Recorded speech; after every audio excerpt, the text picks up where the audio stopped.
Olá, turma, tudo bem? Hoje a gente vai trabalhar o nosso último conteúdo de literatura para avaliação, que é a terceira geração do modernismo, ok? E a gente vai ver, ao mesmo tempo, tanto a poesia quanto a prosa, tá? Então, junto a este vídeo, irão dois materiais, um slide, tá? E o outro, uma folha para vocês analisarem, né, para vocês estudarem e complementando o slide. Um vai estar complementando o outro, ok? Daqui a pouco eu apresento para vocês o slide, como é que ele vai, mas tudo tranquilo, tudo bonitinho, tá? Então, quando a gente fala de terceira geração do modernismo, né, a gente está falando da última fase, tá?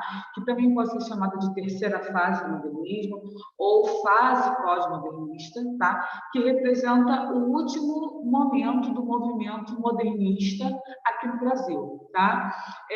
Assim como a gente viu que a segunda geração era chamada de geração de 30, né, que começava em 1930, essa terceira geração, ela também pode ser chamada de geração de 45. Por que geração de 45? A gente consegue compreender que se a segunda geração começou em 1930 e terminou em 1945, automaticamente, em 1945, começa a terceira geração, por isso que é também chamada de geração de 45, tá? Essa última geração, o término dessa última geração, né, traz até um dilema bem grande, né, bem grande, porque alguns estudiosos dizem que essa terceira geração terminou em 1960. Outros já dizem que esta geração terminou em 1980. E ainda existem outros autores, outros estudiosos que afirmam que a terceira geração dura até hoje, né? Eu costumo dizer, enquanto professora, que nós estamos na fase contemporânea. Daqui a alguns anos, eu não sei como é que vai se chamar, tá? Os escritores deste período, né, eles possuíam uma atitude muito mais formal, em oposição àquele espírito radical, aquele espírito contestador, né, e de liberdade que vinha lá de 1922.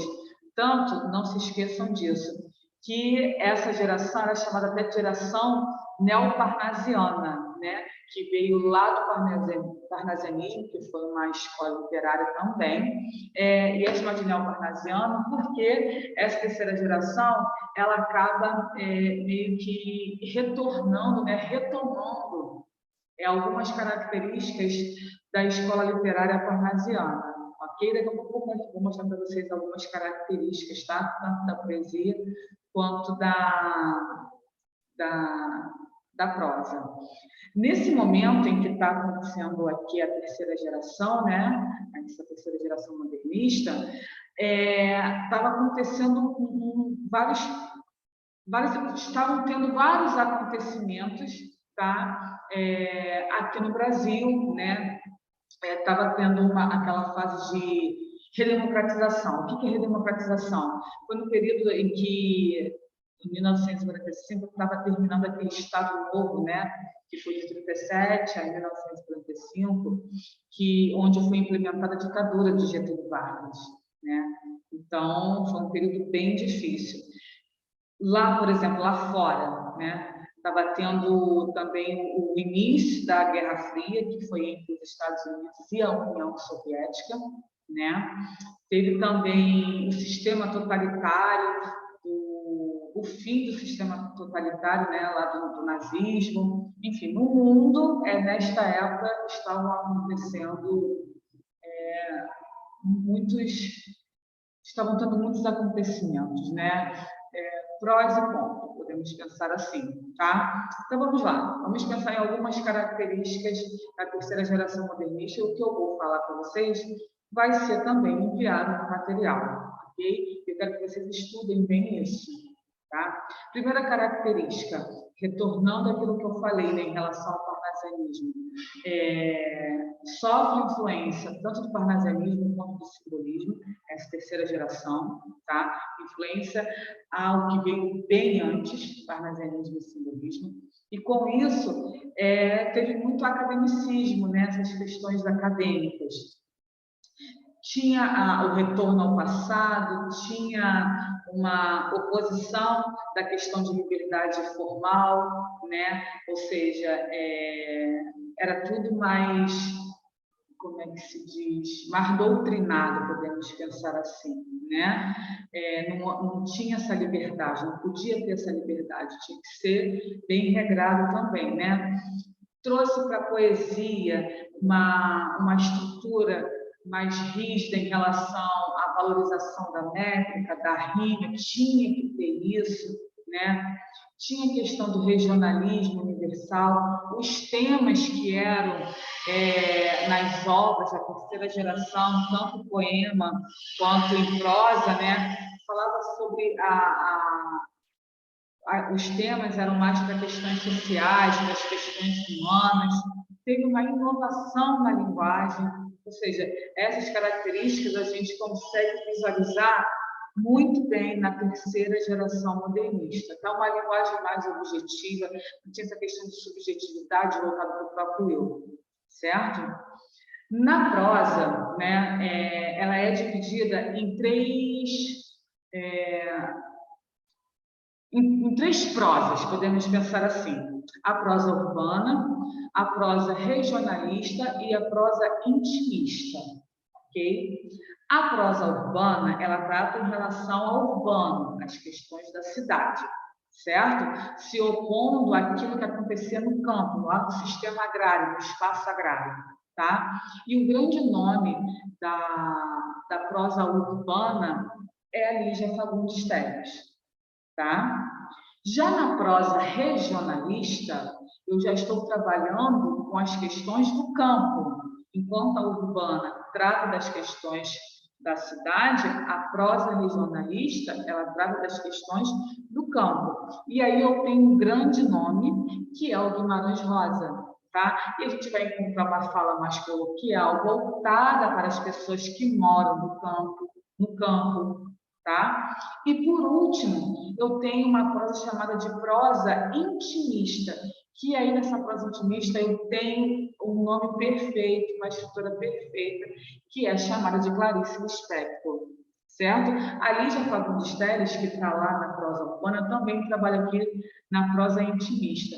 Mas o que é a prosa intimista? A prosa intimista é aquela onde as obras falavam muito sobre as questões humanas, falava muito sobre a parte íntima, a parte psicológica das pessoas, né? Uma questão mais subjetiva. Isso acontecia na prosa intimista. Então, quando a gente fala em prosa na terceira geração, eu estou falando de prosa urbana, que fala sobre a cidade, Lígia Fagundes Telles. Eu estou falando de prosa regionalista, que é o Guimarães Rosa, certo? E estou falando de prosa intimista, que tem a Clarice Lispector e a Lígia Fagundes Telles falando mais sobre temas humanos, tá? Sobre psicológico, sobre a parte íntima, beleza? E a poesia? A poesia, ela é chamada de os poetas, né? Dessa terceira geração, esses que eu falei, Guimarães, Lígia, eles faziam parte da prosa. Da poesia, eu estou falando de grandes nomes também. Eu vou mostrar também para você já já. E esses poetas eram chamados de poetas parnasianos. Por que neoparnasianos, né, na verdade? Porque eles estavam retornando com aquelas características do parnasianismo, tá? Características importantes. O culto, a forma, ou seja, tinha aquela parte da metrificação certinha, tinha que ter rima, tá? Buscava a perfeição. Isso é muito característico do parnasianismo, tá? Preocupação com a estética, estava tudo de acordo, tudo certinho, certo? Então, a poesia intimista, ela é modernista, ela é justamente essa, tá? A questão do equilíbrio, beleza? Eu vou falar para vocês agora alguns autores, né, que fizeram parte dessa poesia, tá? Por exemplo, a Clarice Lispector, ela fez parte tanto na prosa, mas ela também fez parte na poesia. O João Cabral de Melo Neto, ele fez parte de poesia, certo? Ariano Suassuna, né, que escreveu o Alto da Compadecida, maravilhoso, quem já assistiu sabe do que eu estou falando. Estou falando de Lígia Fagundes Telles, certo? Eu vou apresentar aqui para vocês agora o slide que vai aqui para vocês. Espera aí, deixa eu apresentar. Aqui. A terceira geração, tá vendo? Chamado de neomodernismo, pós-modernismo, geração de 45, né? Aqui está falando que observa-se um processo de renovação artística por dois motivos. Aproveitou-se melhor a liberdade conquistada pela primeira geração, que foi de 1922 lá com a Semana da Arte Moderna a 1930. Depois começou a segunda geração, que foi de 1930 e foi até 1945, e aproveitou a parte com as questões de preocupações críticas e documentais, certo? Na poesia surge um grupo de poetas que procuravam inspiração poética sem compromisso com pressupostos modernistas anteriores, ou seja, valorizava tudo aquilo que vinha do simbolismo do parnasianismo e não das outras gerações do modernismo, tá? Rejeitava verso livre, falei, tinha que ter a estética tudo certinho, certo? A irreverência, os poemas piada e outros entusiasmos modernistas. Propunha o acentuado rigor formal, o que lembra muito ao parnasianismo, e adota uma linguagem mais clássica, mais erudita, né? A gente fala erudita, eu estou falando de elite, tá? E um tema mais universal. Aqui eu estou falando sobre a caracterização. Olha os autores aqui, ó, Guimarães Rosa, Clarice Lispector, João Cabral de Melo Neto, certo? Depois, né, vocês verão, né, quando forem estudar, forem fazer uma faculdade que envolva, vamos ver concretismo, poesia de praxis, certo? A terceira fase, eu coloquei aqui as características, certo? Tinha a Guerra Fria, né, várias agitações políticas pelo mundo. Na poesia era intimista, séria e reflexiva. Na prosa era o regionalismo centrado na realidade sertaneja, maior preocupação com o estilo e a estética, certo? Aqui eu estou falando sobre o que estava acontecendo no mundo e aqui no Brasil, ó, Guerra Fria, a ditadura de Vargas, certo? Os autores, eu tive um autor também que ele já foi quase passeando pelo o concretismo depois, né? Que é o Ferreira Goulart, perdão, me deu um branco, Ferreira Goulart. Mas Ferreira Goulart escrever mais em outro tipo de poesia, não agora, tá?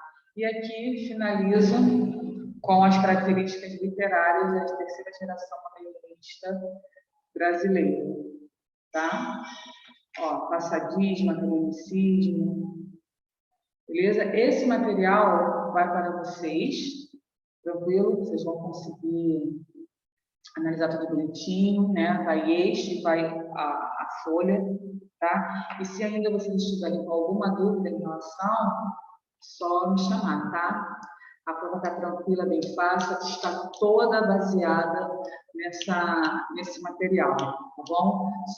Certa do êxito de vocês na realização da prova, beleza?